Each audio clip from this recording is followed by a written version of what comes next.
Dan saat ini pemerintah harus membuat keputusan dalam situasi yang sulit.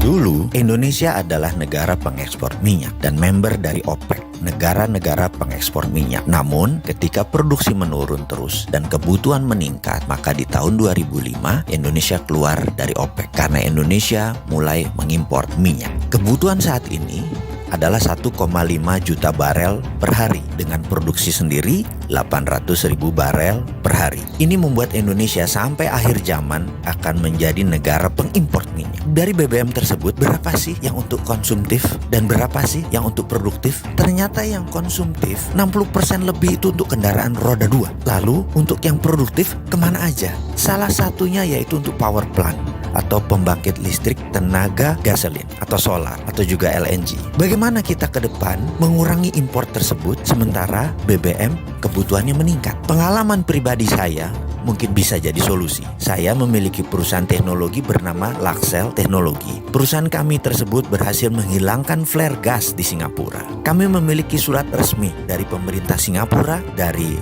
Shell, dan dari Mobil Oil atas suksesnya menghilangkan 5 flare gas dan menjadi zero flaring. Dengan teknologi ini, bagaimana kalau kita membuat dua hal dengan satu tenaga? Kita menjadi negara pertama di dunia yang berhasil menghilangkan gas suar bakar atau flare gas, dan kedua adalah kita menjadi negara yang mendukung lingkungan hidup, yaitu fight global warming. Kita tahu bahwa saat ini ada lebih dari 700 mm SCFD. Flare gas dibakar setiap harinya di 8 provinsi di Indonesia. Terbesar di wilayah Sumatera dan di Blok Cepu. Sekali lagi, flare tersebut dibuang percuma. Kalau dinilai dengan uang, maka nilai 700 mm FCFD itu adalah 5 triliun rupiah per tahun yang kita buang. Kedepan mengapa kita tidak memanfaatkan sampah ini? Flare gas tadi jugalah yang membuat Indonesia dalam statistik global warming lingkungan hidup dunia memberikan kontribusi penyebab panas bumi lebih dari 5%. Saya jamin dalam 5 tahun kalau diberi izin sebagai agregator flare gas tersebut, Indonesia akan menjadi negara pertama di dunia sebagai zero flaring country. Hasil dari flare gas tersebut berupa LNG. Di beberapa daerah terpencil sekalipun, izinkan kami jadi pasukan oranye yang akan membersihkan sampah flare gas itu semua.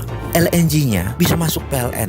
Energinya PLN kan masih kurang. LNG tersebut bisa PLN beli dengan harga murah dan distribusikan ke pembangkit listrik tenaga gas atau pembangkit listrik berbasis gasolin, biasanya juga dual combustion, bisa pakai gas, bisa pakai BBM. Ditambah lagi ada 18 power plant di Indonesia Timur yang pakai BBM yang bisa diganti gas. Untuk ini ada kelebihan yang lainnya. Pada saat regas gas LNG tadi, ada dingin terbuang kira-kira minus 170 derajat Celcius yang bisa kita tangkap untuk dibuat cold storage untuk ikan. Cold storage tadi untuk meningkatkan hasil nelayan di mana energinya gratis. Tentunya cold storage tadi disiapkan oleh pemerintah. Hal itu semua akan mengurangi import gas 5 triliun per tahun. Juga PLN mendapatkan LNG. Apa syaratnya untuk itu semua? Cuma 2, yaitu PLN menerbitkan GSA, Gas Sales Agreement, dan negara kasih izin flare gas agregator. Semoga ide ini bermanfaat. Secara resmi dibuka.